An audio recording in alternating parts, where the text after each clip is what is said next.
We've all been there, right? You've got a huge deadline or a massive exam to study for. And what's the first thing you do? You pop open a new tab and search for music for focus. Maybe you're one of the millions of people who have that lo-fi hip-hop girl on in the background. But have you ever actually stopped and wondered, does any of this stuff really work? So, is listening to music while you work the ultimate, scientifically proven productivity hack we've all been hoping for? Or is it just a vibe? Something that feels nice but is really just a placebo? Well, the truth is, it's actually a little bit of both. And the real science behind it is way more interesting than you might think. Okay, so let's get into it. The very first thing you have to understand is that how music affects you is super personal. It really truly all depends on the specific wiring of your brain. Check this out. Some recent research on young adults found this fascinating split. For neurotypical folks, music is often the main event, something you actively listen to and enjoy. But for people who screen for ADHD symptoms, music plays a totally different role. They're much more likely to use it as a background tool, especially for studying, and they tend to prefer more stimulating music for pretty much any task. So that's the big question, isn't it? Why would one person's brain need quiet, relaxing music to focus, while another needs something more stimulating to really get in the zone? Well, the science points to this really cool idea called the moderate brain arousal model. The basic theory is that some people, especially those with ADHD, might have a naturally lower level of brain arousal. It's a state called hypoarousal. And what that means is it can be tough to just engage and focus. So for them, music isn't a distraction at all. It's more like a tool that wakes their brain up and gets it to that sweet spot, that optimal level for getting things done. Think of it like you're trying to tune an old radio. Some brains are already pretty close to the right frequency, but other brains need that dial turned up a bit to get a clear signal. Music is what turns the dial. So this whole idea of tuning your brain brings us to a really crucial point. It's not just if you listen to music, it's what you listen to. Not all playlists are created equal, not by a long shot. See, music doesn't just magically make you perform better. The science shows there's a clear pathway. The music is the stimulus that helps you get into a flow state. You know that feeling where you're just completely locked in and absorbed in what you're doing? That flow state then leads to deeper engagement with a task, and that is what ultimately boosts your performance.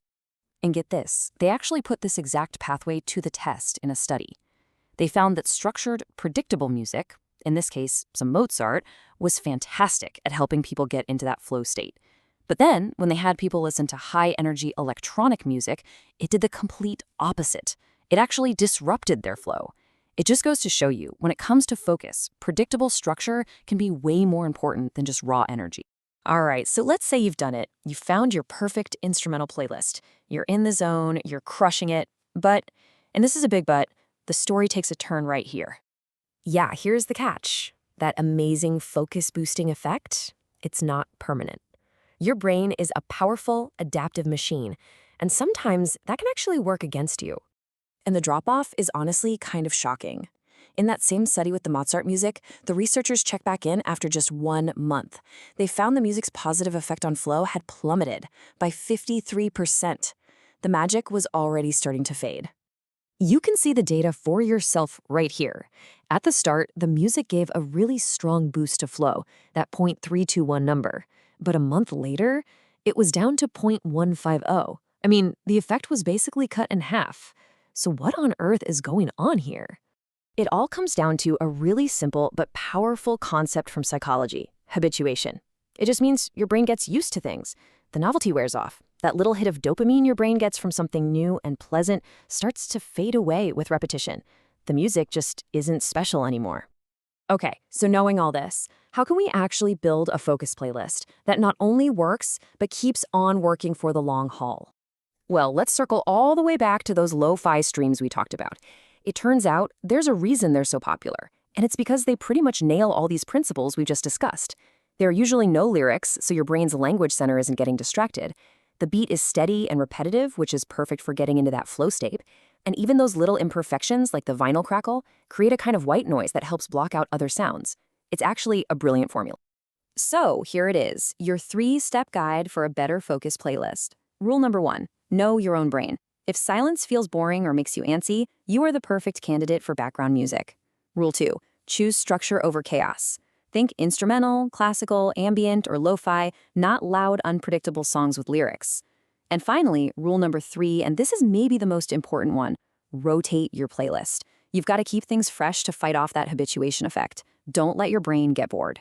At the end of the day, the science is clear. Music can be an incredibly powerful tool to help you focus, but it's not a magic pill. You have to be strategic about it. You have to choose the right tool for the job. So the real question is, now that you know all this, what's going to be on your playlist the next time you really need to get something done?